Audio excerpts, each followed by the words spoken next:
먼저 인사드리겠습니다. 반갑습니다. 로토크에서 얼굴로 먹고 사는 김진서 차장입니다. 네. 얼굴 크기로 먹고 사는 거고요. 네. 네, 제가 맡은 세션은 액추에이터랑 그리고 인스트루먼트에 대해서 이제 소개를 해드릴 거고요.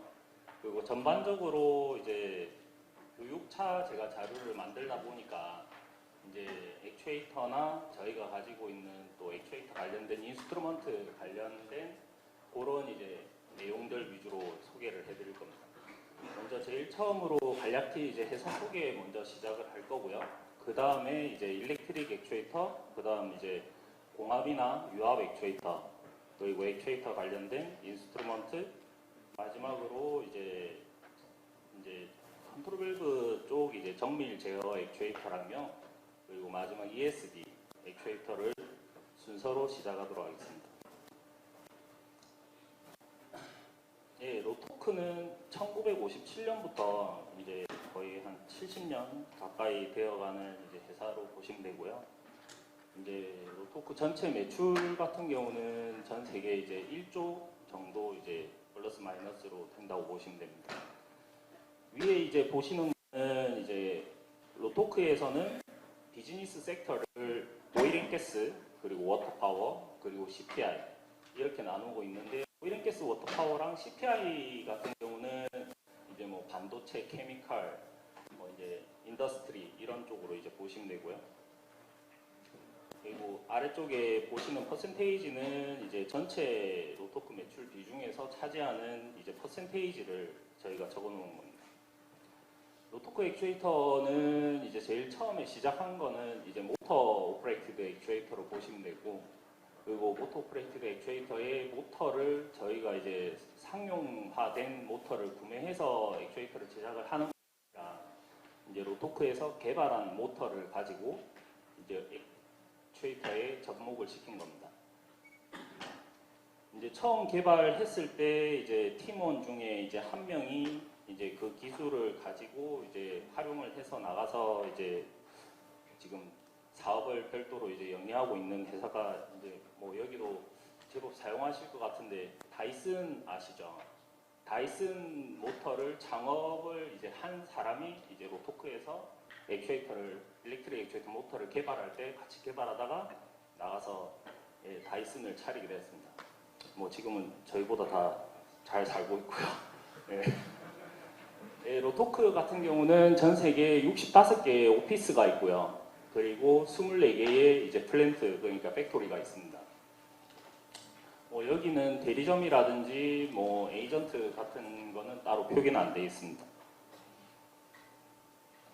그리고 로토크에는 이제 컨트롤 플루이드 시스템, 기어, 인스트루먼트 이런 식으로 이제 일렉트릭 액추에이터와 유압 공합 액추에이터, 그리고 기어박스, 그리고 인스트루먼트 이렇게 나뉘어진다고 보시면 되겠습니다. 네, 먼저 일렉트릭 액추에이터입니다. 일렉트릭 액추에이터 같은 경우는 크게 액추에이터 기준에서 구분을 할 때 멀티턴 액추에이터와 그리고 커터턴 액추에이터로 구분을 하고 있습니다. 위에서 보시다시피 멀티턴 액추에이터 같은 경우는 보통 게이트 밸브나 글로우 밸브에 적용이 되고요. 멀티턴 액추에이터를 선정하기 위해서는 밸브의 데이터가 필요한데 밸브의 토크라든지 서러스트, 넘버 오브 턴스, 스트로크 타임, 그리고 파워 서플라이, 나머지 관련된 이제 옵션들, 그리고 이제 프로젝트 상에 밸브에서 리카이어드 데이터가 있더라도 거기에서 저희가 액추에이터를 선정을 할 때는 거기에서 더 세이프티를 넣어서 적용을 해서 사이징을 하게 되어 있습니다. 커터턴 액추에이터 같은 경우는 이제 볼 밸브나 버터플라이 밸브에 적용이 되는데 이제 커터턴 액추에이터는 다이렉트 마운팅이라고 보시면 되고요. 다이렉트 마운팅을 해서 액추에이터 자체가 90도로 커터턴을 하는 액추에이터로 보시면 되겠습니다. 나머지 선정하는 조건은 이제 멀티턴 액추에이터와 거의 동일하다고 보시면 되고, 다만 이제 커터턴 액추에이터 같은 경우는 서러스 넘버 오브 턴스를 따로 고려하지 않습니다. 밸브 토크와 나머지 정보들이 보시면 되겠습니다.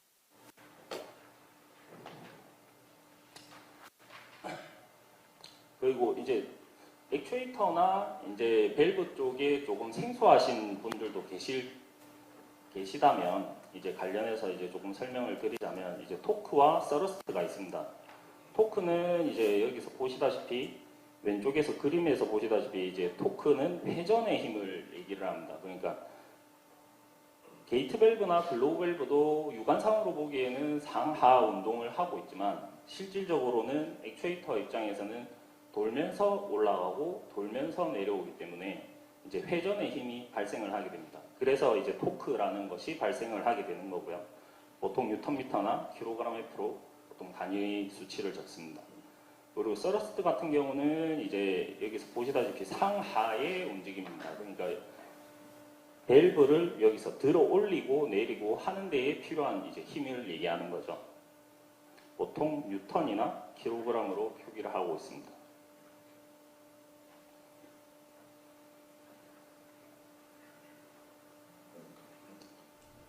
네, 그리고 일렉트릭 액추에이터 같은 경우는 이제 액추에이터의 내부 구조가 여기 표기가 되어 있지만 여기서 모터가 있고요. 크게 주요 부분이 모터가 있고 모터의 샤프트가 이제 내부의 웜 기어나 기어 샤프트를 같이 맞물리게 됩니다. 그래서 모터가 회전을 하면 힘을 타고 이 기어들을 돌리면서 힘을 내게 되는 겁니다.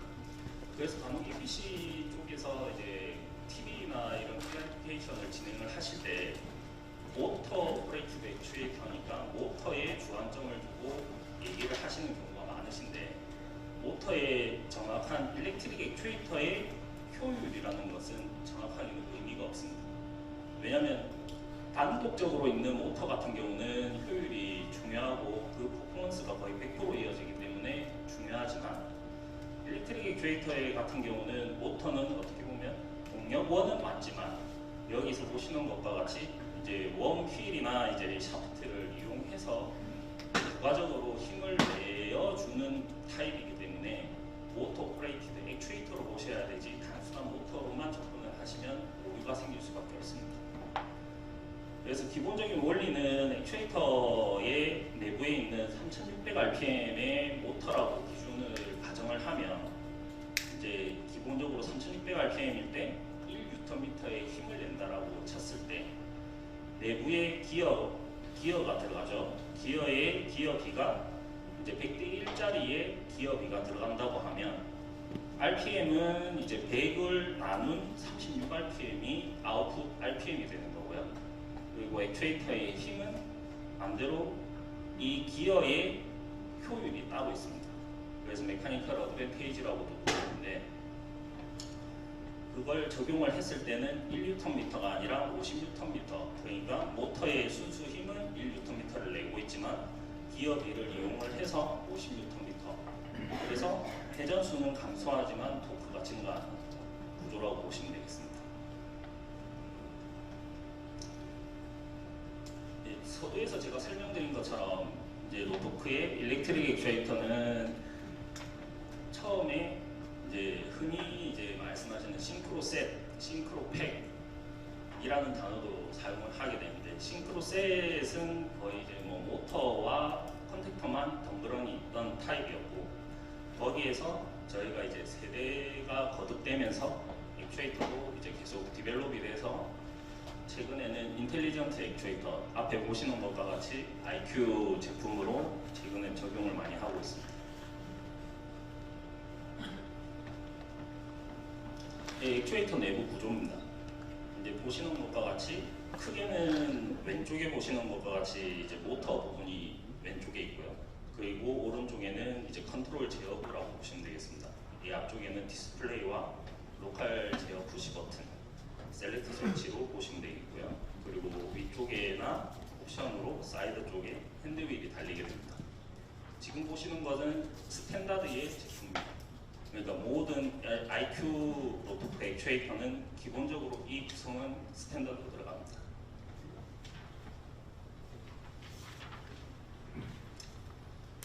네, 앞에서 설명드린 거하고 비슷한 내용이고요. 이제 여기 모터에서 연결되는 부분에 샤프트가 구성이 되는 부분들을 좀 더 상세하게 보여주는 겁니다.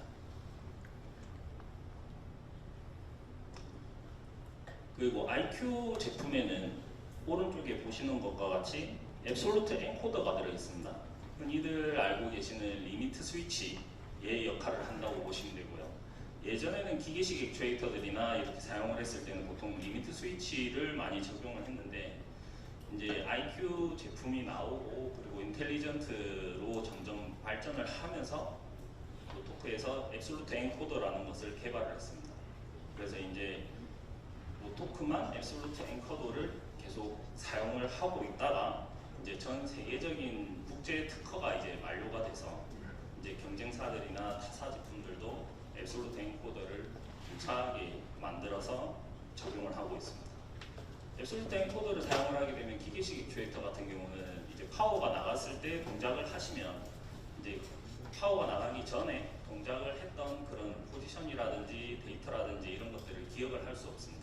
근데 앱솔루트 엔코더는 내부의 기어뿐만 아니라 이제 내부에 이제 회로까지 이제 뒷판까지 같이 들어가기 때문에 파워가 죽기 전에 얼마 정도의 포지션에 있었다는 것을 다 기억을 하고 있습니다. 그리고 보통 EPC나 엔드유저 쪽에서 이제 혼선을 좀 가져가시는 부분들이 있는데 이런 부분들이 보통 이제 온오프 타입은 누구나 이제 쉽게 이해를 하고 인지를 하고 계시는데 인칭이라든지 이제 모듈레이팅이라든지 이제 이런 부분들에 대해서 이제 조금씩 헷갈려 하시는 부분들이 계십니다. 이 부분은 이제 교재에도 동일하게 들어있는 부분이라서 상세한 내용은 한번 읽어봐 주시면 좋을 것 같고요. 조금 이해를 쉽게 하기 위해서 그림으로 설명을 드리겠습니다. 예, 위에서부터 보시면 이제 CPT라고 되어 있고요. CPT가 이제 저희가 흔히 얘기하는 인칭, 조선소에서 표현을 하면 포텐셔미터 이렇게 타입이라고 표시를 하는데 액추에이터의 DCS에서 커맨드를 줄 때는 온, 오프 타입으로 커맨드를 주고 동작을 시키지만 액추에이터에서 피드백을 반대로 줄 때는 온, 오프, 리미트 적점을 주고 추가로 4에서 20mm로 포지션 피드백을 줍니다. 그러니까 아날로그 신호로 중간 궤도값을 보여주게 되는 거죠. 그리고 폴로매틱 같은 경우는 반대로 DCS에서 액추에이터의 제어를 아날로그 신호로 주는 겁니다. 4에서 20mm로 또는 이제 작은 볼테이지로 조절해서 주게 되고 원하는 궤도값을 50%, 70%, 50% 제어를 해서 원하는 위치에 세우는 비슷한 기능을 할 수는 있습니다. CPT를 위에 인칭 타입으로도 비슷하게 할 수는 있습니다. 그러니까 50%에 가서 세우고 싶으면 40%까지 쭉 푸싱을 했다가 40%에서 이제 흔히 얘기하시는 조깅 컨트롤을 하시는 거죠. 조금씩 계속 펄스 시그널을 주면서 이제 원하는 위치에 근처에 가서 세우게 됩니다. 다만 이제 원하는 위치에 가서 세우는 거는 비슷한 결과를 놓을 수는 있는데 하지만 액추에이터 같은 경우는 일렉트릭 액추에이터 같은 경우는 안에 모터가 있고 그리고 이제 컨택터가 있고 그래서 모터와 컨택터는 무제한이 아닙니다. 그래서 제한적인 듀티가 있고 1시간 안에 사용 연장 범위가 있기 때문에 이제 그런 부분을 조깅 컨트롤을 너무 연속적으로 반복적으로 단시간 내에 하게 되면 액추에이터가 느리게 할 수 있습니다. 그래서 이제 컨트롤 밸브 용으로 쓰거나 이제 모듈레이팅 제어를 하기 위해서 쓸 때 같은 경우는 폴로매틱 CPT, 제일 아래쪽에 있는 폴로매틱 CPT를 권장을 하고 있습니다. 폴로매틱 CPT 같은 경우는 위에 두 가지 CPT와 폴로매틱을 하나로 합친 겁니다. 그래서 액추에이터에서 접점도 내어 보내주지만 4에서 20mm로 제어도 가능하고 피드백도 가능합니다. 그래서 보통 인칭은 제일 위에 CPT가 들어가 있는 이제 저 타입이라고 보시면 보통 이제 모듈레이팅이라고 표현을 하는 거는 제일 아래쪽에 4에서 20mm로 아날로그 신호로 피드백을 주고 제어를 하는 타입이라고 보시면 되겠습니다.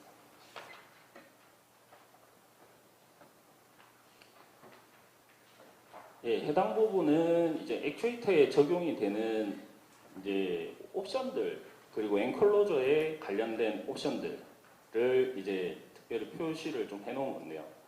여러 가지 옵션이 적용이 될 수 있습니다만은 기본적으로 적용이 되는 것들은 이제 방수 타입이냐, 방폭 타입이냐. 이제 보통 발전소 같은 경우나 이제 워터 마켓 같은 경우는 이제 논 해저더스 에어리어가 대부분이기 때문에 이제 방수 타입 액추에이터가 적용이 많이 되고요. 그리고 로토크 IQ 액추에이터 같은 경우는 타사 제품들보다 방수 등급이 굉장히 뛰어납니다. IP6667 같은 경우는 등급이 동일하게 있고 테스트 조건이 정해져 있기 때문에 IP6667까지는 다 동일하게 서트가 받아져 있으면 등급이 비슷하다고 보시면 되는데 IP68은 기본적으로 잠수를 시켜서 서트를 받기 때문에 IP68은 꼭 테스트를 했던 조건이 같이 표기가 되게끔 되어 있습니다. 그래서 로토크 같은 경우는 IP6668을 두 개 다 만족을 하고 두 개에 대한 서트가 다 동시에 받아져 있기 때문에 스탠다드로 표기를 IP668 같이 명시를 하고 테스트 조건을 20m에 11이라고 표시를 하고 있습니다. 그리고 CL 등급이 이제 플랜트에서는 이제 뭐 케미컬이라든지 오일이라든지 이런 플랜트에서 CL 등급을 많이 요구를 하시는데요. CL 등급이 높으면 높을수록 제품이나 플랜트의 신뢰도나 안정성이 높다고 합니다. 예, 다음은 옵션으로 적용하는 바이오프루핑인데요. 이제 바이오프루핑 같은 경우는 이제 보통 오일 메이저들 그리고 플랜트들, 케미컬 회사들 그쪽에 이제 폭발이 일어나더라도 이제 UL1709에 따라서 1093도까지 해서 시간을 어느 정도까지 동작을 할 수 있게끔, 그러니까 뭐 차단을 할 수 있게끔 추가로 화재가 이 밸브 때문에 연속적으로 화재가 더 일어나지 않게끔 해주는 그걸 보호를 라고 보시면 됩니다. 뭐 타입은 여러 가지가 있지만 보통 많이 적용을 하는 것은 제일 위에 보시는 코팅 타입, 그러니까 세라믹 코팅인데요. 액추에이터 모양을 동일하게 본을 떠서 만든 이제 타입입니다. 네, 다음은 적용이 가능한 통신 방식입니다. 통신 방식은 왼쪽에 보시는 것은 이제 로토크의 전용 통신이고요. 팍스칸이라고 합니다. 팍스칸은 기본적인 이제 결선이라든지 이제 회로라든지 이런 부분들은 모드버스와 유사하다고 보시면 되고, 그리고 로토크 스테이션에서 팍스칸과 모드버스를 동시에 적용도 가능합니다. 이제 EPC에서는 통신을 적용을 하실 때는 이제 뭐 파운데이션 필드버스나 그리고 프로피버스나 모드버스나 이렇게 다양하게 적용을 하실 때도 있지만 이제 건설 비용이라든지 케이블 비용이라든지 이런 부분들을 고려를 하셨을 때는 이제 팍스칸이라든지 모드버스라든지 이쪽에 링으로 액추에이터를 연결할 수 있습니다. 링으로 연결하게 되면 100대가 깔려 있으면 100대를 다 이렇게 이어서 결선을 해서 프로피버스나 파운데이션 필드버스처럼 다 개별로 원바이원으로 연결해 주는 것보다 당연히 케이블 비용이 많이 줄어들게 됩니다. 공수도 많이 줄어들 거고요.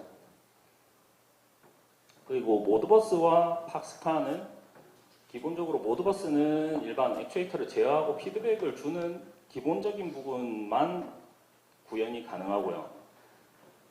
로토크 지금 나오는 액추에이터는 인텔리전트 타입이라고 말씀을 드렸는데 액추에이터 안에 이제 SM 매니지먼트가 가능한 데이터 로그라든지 히스토리라든지 이런 부분들이 저장이 돼 있기 때문에 이 저장된 데이터들을 팍스칸을 적용하면 액추에이터에 와서 보는 것이 아니라 DCS나 마스터 스테이션에서도 동일하게 내용들을 트래킹을 같이 볼 수가 있다고 보시면 됩니다. 예, 다음은 플루이드 파워 액추에이터입니다. 저희는 플루이드 파워 액추에이터라고 이제 명칭을 하는데 이제 편하게 보시면 유압 액추에이터, 공압 액추에이터로 보시면 되겠습니다. 예, 플루이드 파워 액추에이터는 이제 스카치호크 타입과 그리고 레겐 피니언 그리고 레겐 피니언에서도 이제 싱글 액팅과 더블 액팅 등등이 나뉘게 됩니다. 그리고 스카치호크 타입의 종류에도 시메트릭 타입과 캔티드 타입 등등 이제 이렇게 나뉘게 되고요. 예, 먼저 스카치호크 타입입니다. 스카치호크 타입은 보통 여기 가운데 보시는 것처럼 밸브의 요크를 잡아서 이걸 공압의 힘으로 오른쪽에서 스타폴트와 이쪽에 오른쪽에 에어 챔버 쪽에서 밀리는 힘으로 밀어주면 요크를 잡은 것이 그대로 90도로 움직이게 되는 겁니다. 예, 그런 구조고요. 보통 헤비듀티나 플랜트의 OS 밸브들에 적용을 많이 하고 있습니다.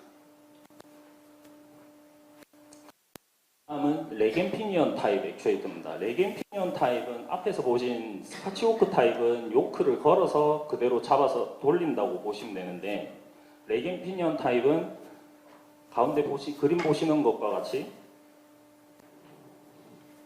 렉과 피니언이 물려서 톱니바퀴처럼 이제 돌면서 90도를 돌리는 타입이라고 보시면 됩니다. 이제 보통 레겐피니언 타입 같은 경우는 금액적으로는 스카치호크 타입이나 이런 제품들보다 메리트가 있고요. 다만 사이즈가 작은 밸브들 그리고 온오프용들에 주로 사용을 하고, 그리고 액추에이터 바디 재질이 대부분 로토크만 그런 것이 아니라 대부분의 업체들이 다 알루미늄 바디의 재질입니다. 그리고 로토크는 옵션으로 서스 바디를 적용할 수 있습니다. 예, 앞에서 보신 것과 같이 밑에 그림의 설명의 레겐피니언 타입의 구조를 다시 위에서 봤을 때 이렇게 돌아간다고 보시면 되겠습니다. 그 다음은 스카치호크 타입의 앞에서 설명드린 것처럼 이제 시메트릭 타입과 이제 캔티드 타입 두 가지로 나뉘게 됩니다. 시메트릭 타입 같은 경우는 스탠다드라고 보시면 되고요.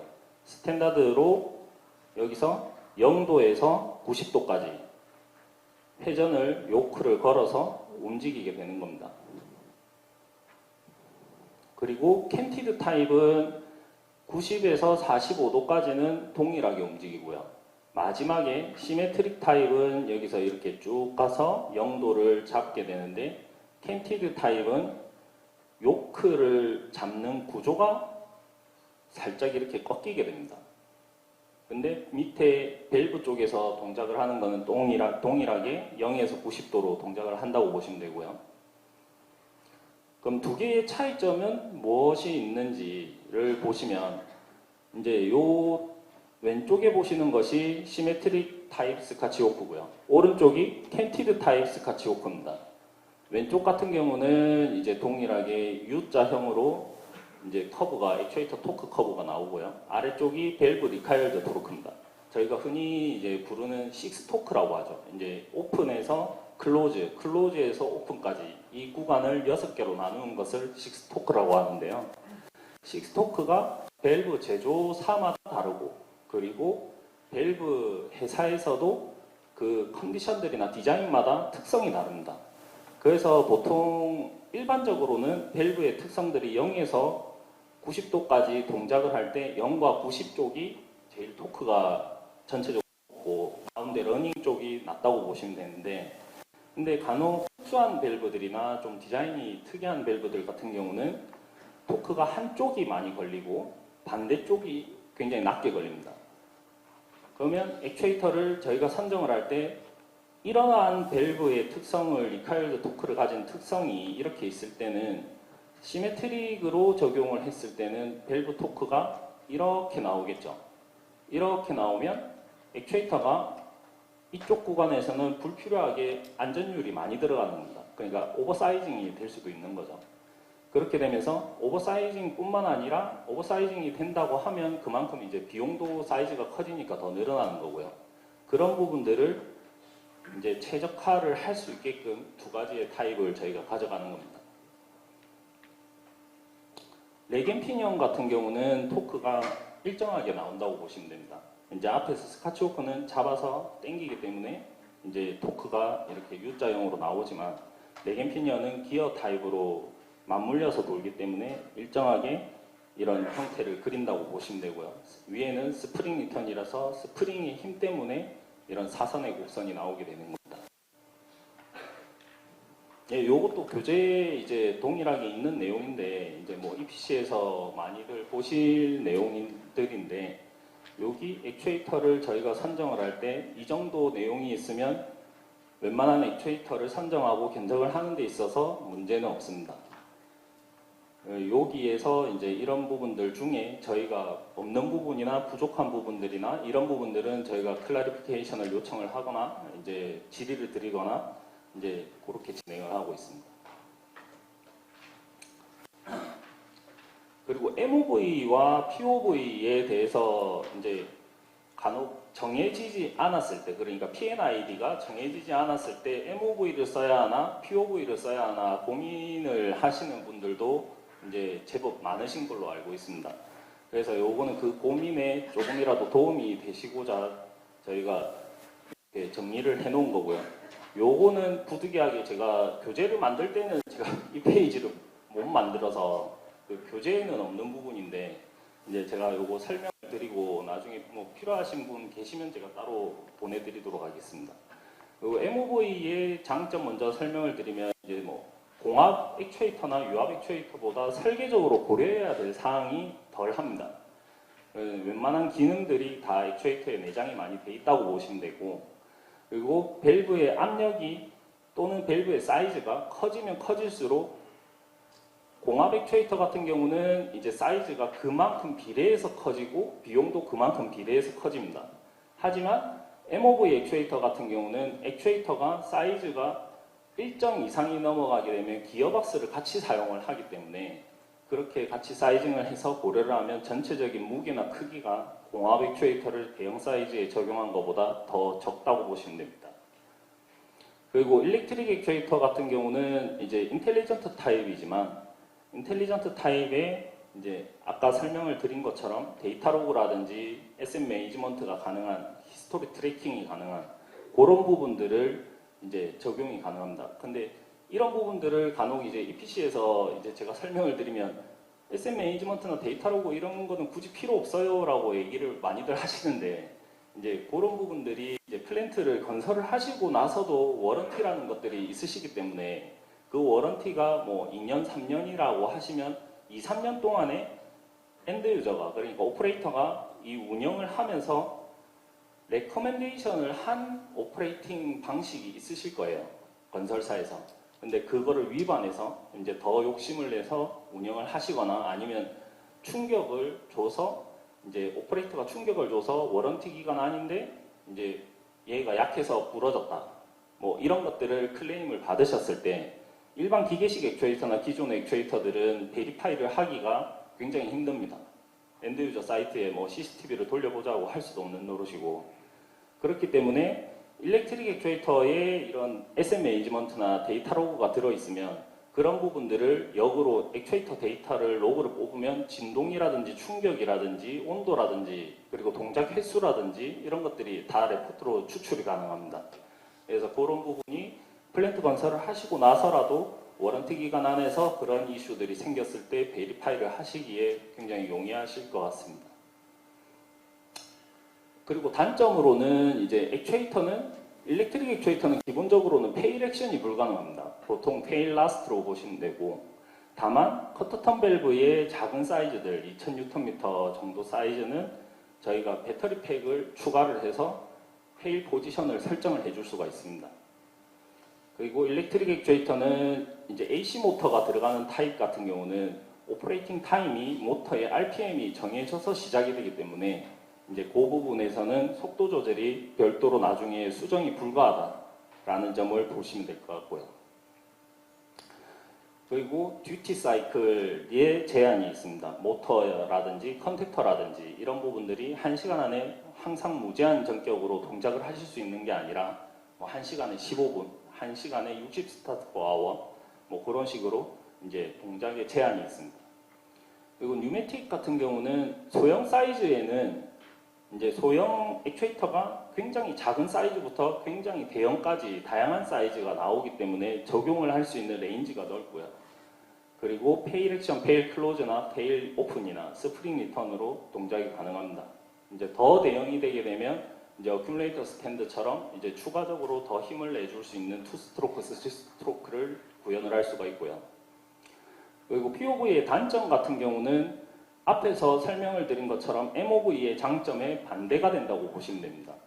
이제 사이즈가 커지면 커질수록 이제 뭐 옵쇼 플랜트 같은 경우를 이제 예를 들면 이제 대형 사이즈의 액추에이터는 뉴매틱 액추에이터가 대형 사이즈가 되게 되면 여기 끝에서 여기, 그러니까 여기 앞에 강단이 만한 사이즈들도 제법 많습니다. 이제 그런 사이즈들은 혹시나 설치를 하시고 나서 뭐 스프링, 뭐 페일 포지션을 페일 오픈인데 페일 클로즈로 바꾸시고 싶다. 아니면 이제 위치를 변경을 하시고 싶다.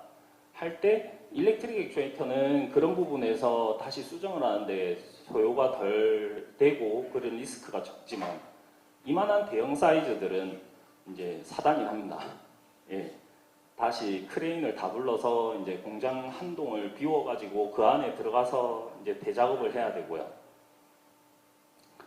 그리고 처음에 설치를 할 때는 이제 뉴매틱 같은 경우는 단점이 고려 설계할 때 고려해야 될 사항들이 많고, 그리고 P&ID에 맞춰서 이제 액세서리들을 인스트루먼트와 이런 것들을 다 설정을 맞춰줘야 되는 부분이 있고요. 그리고 장기적으로 사용을 할 때 뉴매틱 액추에이터 같은 경우는 공합이고 동작은 공합으로 하지만 포지셔너라든지 리미트 스위치라든지 이런 부분에서 부수적인 전기가 또 들어가기 때문에 전기와 그리고 에어의 컴프레스드 에어가 이제 많이 소비가 되기 때문에 장기적으로 운영을 했을 때는 메인터넌스 포인트까지 고려하면 뉴매틱 액추에이터가 장기적으로는 손이 가는 비용이 가는 부분들이 더 많다고 보시면 되겠습니다. 네, 다음은 인스트루먼트고요. 인스트루먼트는 제가 인스트루먼트만 이렇게 또 소개를 하나하나 해드리려고 해도 인스트루먼트는 다들 잘 아시겠지만 종류가 너무 많고 가지수가 많기 때문에 어떻게 보면 인스트루먼트만 해도 하루 종일 해야 돼서 제가 오늘은 인스트루먼트에 대한 부분은 간략히 이런 부분들이 다양하게 있다라고만 보시면 될 것 같습니다. 예, 그래서 바로 넘어가겠습니다. 예, 다음은 프레시전 컨트롤 액추에이터입니다. 흔히들 알고 계시는 이제 다이어프레임 밸브 액추에이터, 컨트롤 밸브로 보시면 되고요. 컨트롤 밸브는 뭐 위에는 뭐 이렇다 저렇다 적어놨는데 간략하게는 진짜 그냥 컨트롤 밸브입니다. 컨트롤 밸브의 다이어프레임 컨트롤 밸브 전용이고요. 근데 이 컨트롤 밸브가 이제 왜 중요한지, 그리고 컨트롤 밸브가 뉴매틱으로 동작을 하는 다이어프레임 밸브가 항상 맞는 방법인지에 대해서 좀 설명을 드릴 겁니다. 컨트롤 밸브 같은 경우는 이제 앞에서 보시는 것처럼 밸브에 각각의 고유의 특성들이 다 있습니다. 그래서 그 특성에 맞는 제어가 필요하고요. 그리고 EPC를 이제 기준으로 뭐 설명을 하면 이 플랜트가 건설이 되고 이 플랜트 배관 라인에 설치되는 컨트롤 밸브가 플랜트의 제어 정밀도가 어느 정도 높아야 되는지, 뭐 쉽게 예를 들면 저희가 뒤에서 설명을 드리겠지만 일렉트릭 액추에이터로 정밀 제어형 일렉트릭 액추에이터를 적용을 하면 저희가 신속 정확성이나 신뢰도가 0.1%까지 나옵니다. 근데 다이어프레임 밸브를 적용하면 미니멈이 거의 5%라고 보시면 됩니다. 왜냐하면 알고 계시다시피 다양한 변수들이 있기 때문에 온도와 압력에, 그리고 안에 이제 에어에 이제 물이 조금 습기나 이런 것들이 차면서, 그리고 헌팅이 생기면서 이제 그런 것들이 이제 그런 어큐러시를 만들어내게 됩니다.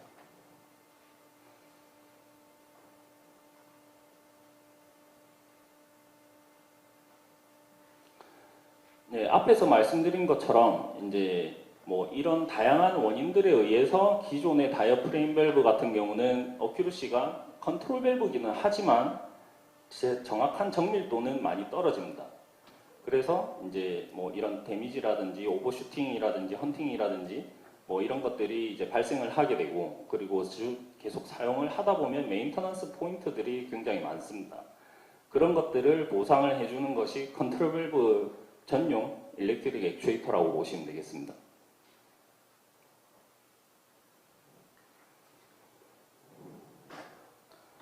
네, 앞에서 설명한 부분들을 조금 더 상세하게 설명을 드린 내용이고요, 이 페이지는. 그리고 이제 교재에도 이제 적혀 있는 내용이라서 이제 데드밴드와 스트릭션, 오버슈팅, 그리고 논리니어, 오버사이징 등의 이런 컨트롤 밸브의 리스크가 있다고 보시면 되겠습니다.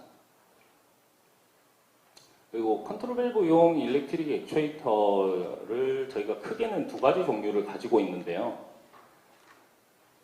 지금 먼저 소개해드릴 액추에이터는 CVA라는 레인지의 일렉트릭 액추에이터입니다.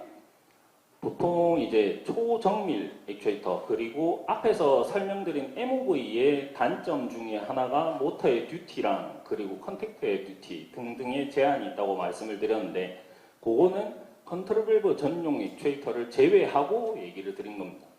통상적인 일렉트릭 액추에이터를 얘기를 드린 거고요. 앞에서 보시는 액추에이터는 MOV기는 하지만 이 액추에이터는 컨트롤 밸브 전용 액추에이터입니다.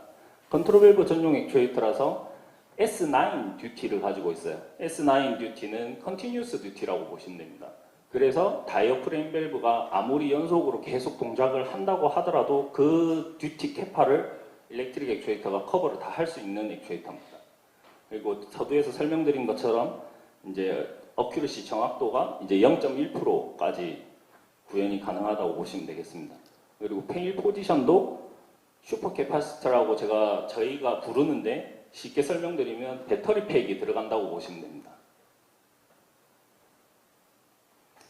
다음은 조금 비슷하지만 조금 다른 그런 CMA 레인지입니다.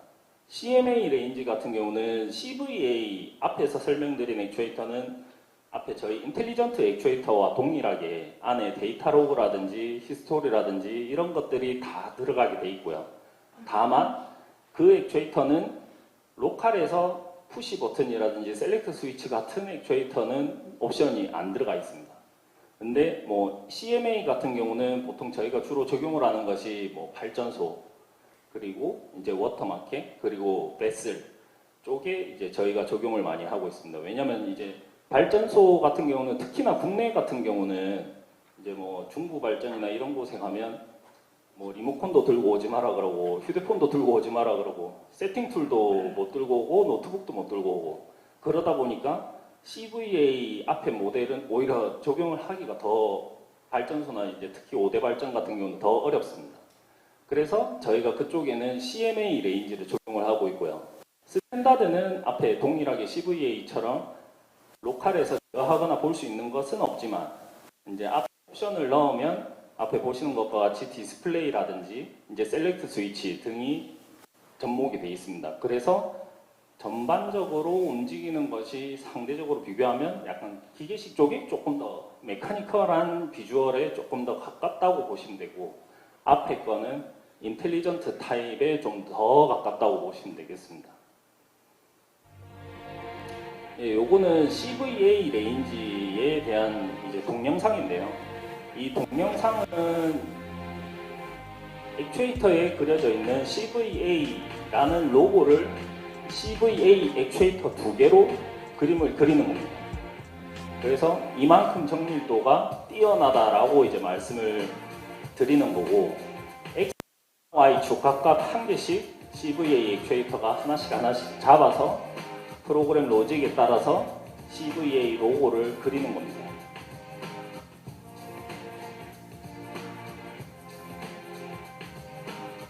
중간중간 이제 CVA 액추에이터는 이렇게 데이터 로그라든지 SMA 일먼트가 똑같이 가능하다고 말씀을 드린 게, 이런 커브드나 이런 안에 데이터들을 활용을 가능한 겁니다.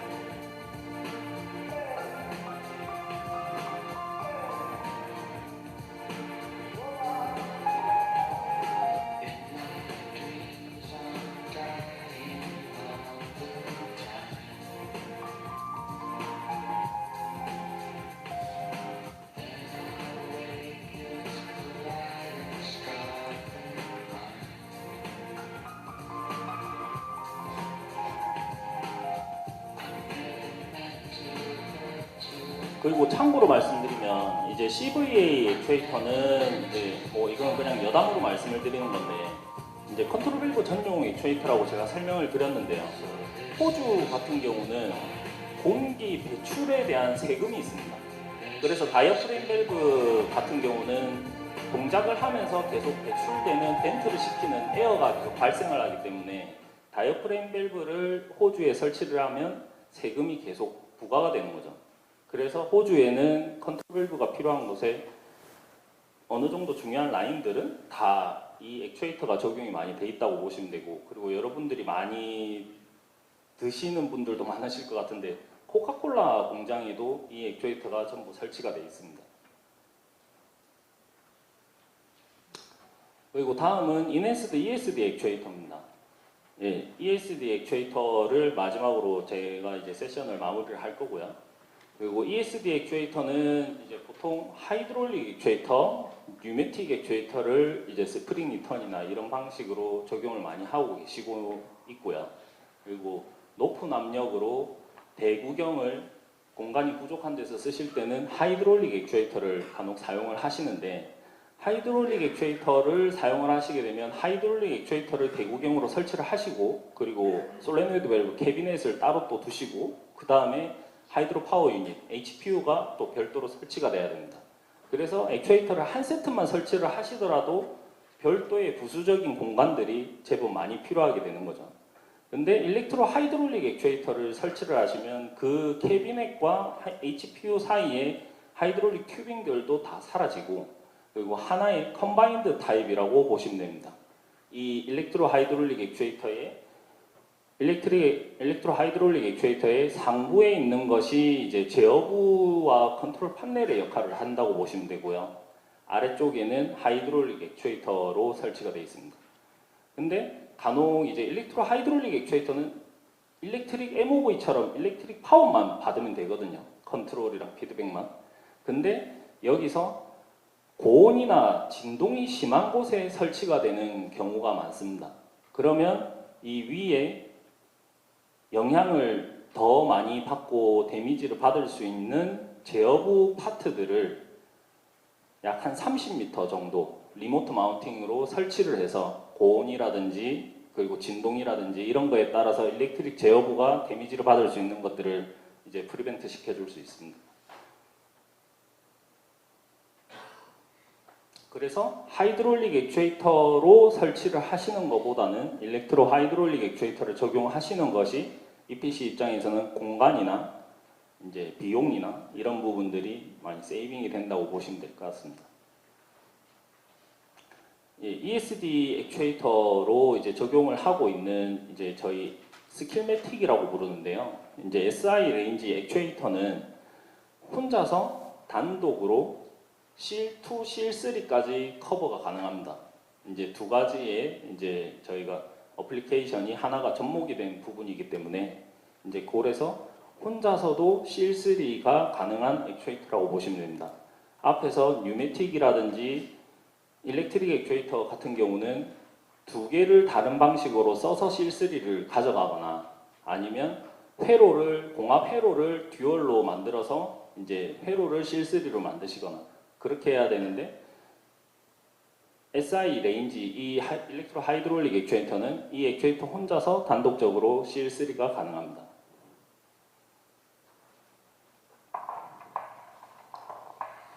예, 이 동영상은 방금 보신 스킬매틱 SI3 액추에이터의 동영상이고요. 이제 보통 탱크팜이라든지 이제 이쪽에 이제 주요 밸브 라인들, 차단 밸브들 중요한 곳에 이제 설치가 되고, 그 앞에 온오프 밸브용으로 MOV가 설치가 많이 되어 있습니다.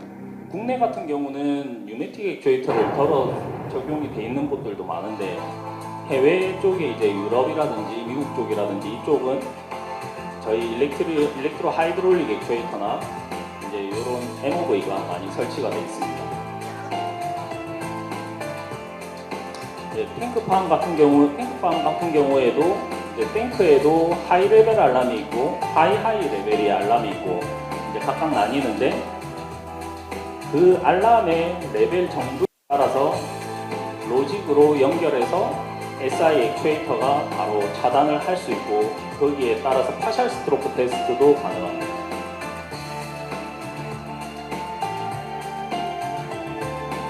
IQ3와 동일하게 액추에이터 디스플레이에서 모든 정보와 히스토리 그리고 SM 매니지먼트가 모두 적용이 동일하게 가능하다고 보시면 되겠습니다.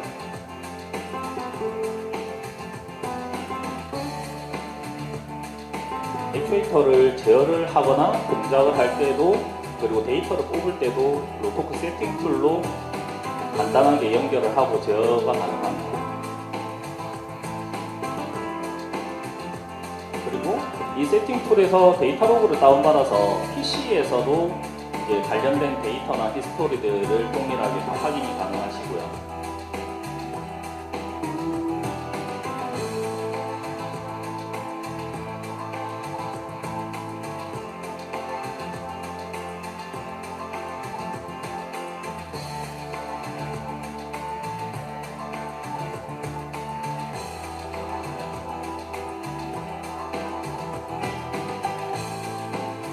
하이 알람이 울렸음에도 불구하고 계속 유입이 되고 있을 때 마지막에 하이하이 알람에서 SI 액추에이터, 일렉트로 하이드롤릭 액추에이터에 커맨드를, ESD 커맨드를 주게 됩니다. ESD 커맨드를 주는 거는 파워 페일이나 이제 고장이 났을 때 페일 클로즈를 하는 것과는 개념이 조금 다릅니다. ESD 같은 경우는 뒤에서 잠시 설명드리겠지만 ESD 커맨드를 액추에이터의 정상적인 상황에서 커맨드를 줄 경우에 액추에이터가 낼 수 있는 최대한의 힘과 스피드로 차단을 하게 됩니다.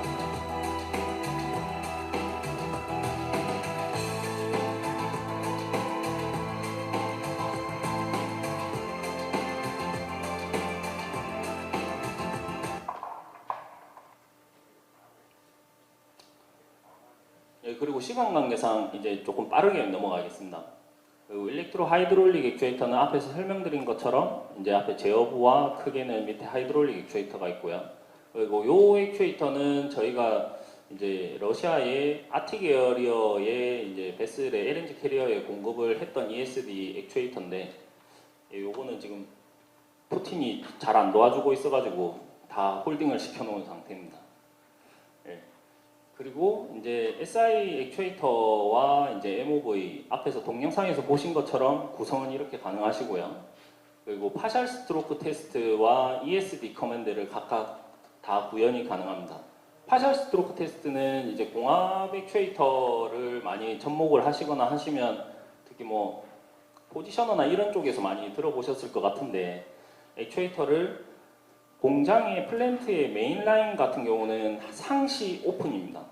이 라인은 닫으면 공장에서 큰일이 나는 액추에이터죠. 밸브죠. 이제 이 라인을 닫으면 공장이 셧다운이 돼버리니까.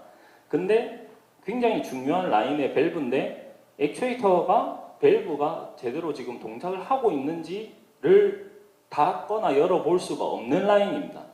그런 경우에 이제 액추에이터가 정상적으로 동작을 하고 있는 건지를 보기 위해서 파셜 스트로크 테스트를 하는 거고요. 파셜 스트로크 테스트 커맨드를 주게 되면 정해진 구간, 그러니까 보통은 0에서 10% 또는 0에서 15% 사이의 구간을 커맨드를 주면 자동으로 갔다가 다시 돌아오게 됩니다. 그러면 이 액추에이터는 풀로 닫아보지거나 풀로 열지를 않아도 액추에이터가 정상 동작을 하고 있고 이 배관은 정상적으로 운영이 되고 있다는 것을 확인할 수 있는 겁니다. ESD 커맨드는 앞에서 설명드린 것처럼 이제 커맨드를 정상적인 상황에서 주면 이제 이멀전시 커맨드가 오면 최대한의 힘과 스피드로 이제 차단을 하거나 열거나 하는 이제 커맨드라고 보시면 되겠습니다. 예, 이상입니다. 뭐 내용은 최대한 빨리 해서 설명드린다고 드렸는데 뭐 충분하셨는지 모르겠습니다. 예, 고맙습니다. 이상입니다.